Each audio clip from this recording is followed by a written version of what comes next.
নমস্কাৰ প্ৰিয় শ্ৰোতাসকল সকলোলৈ পুনৰবাৰ স্বাগতম জনাই আৰম্ভ কৰিবলৈ লৈছোঁ প্ৰণৱ কুমাৰ বৰ্মনৰ উপন্যাস সন্দিকৈ কলেজৰ ৪০ নং খণ্ড। উপন্যাস পাঠিতানত সন্দিকৈ কলেজৰ এয়াই শেষৰটো খণ্ড। ইয়াতেই সমাপ্ত হ'ব নীলাঞ্জনাৰ আত্মকথা।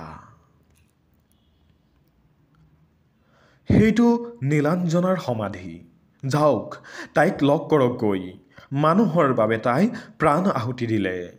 জীৱনটো যে এখন সংগ্ৰাম নীলাঞ্জনাই বুজাই থৈ গ'ল।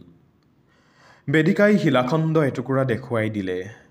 বাঁহেৰে ঘেৰা আছে এটা শ্বহীদ বেদী। সন্ত্ৰাসবাদৰ বলি হৈ তাতে শুই আছে আমাৰ নীলাঞ্জনা, বাগমাৰাৰ নীলাদী। মৃত্যুৰ পিছত যাৰ সুৰভি বিয়পি গৈছে দেশ বিদেশলৈ। তাইৰ আধা লেখা আত্মজীৱনীৰ প্ৰাণ্ডুলিপি লৈ ডক্টৰ আথুৰ দিল্লীলৈ উভতি গৈছিল।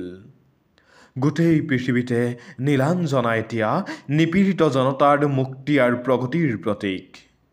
নীলাঞ্জনাৰ আত্মকথা, সংগ্ৰামী মানুহৰ বাইবেল, বেদিকাই কৈ গৈছে। দেৱলীনাহঁতে চকু পানী ৰাখিব পৰা নাই।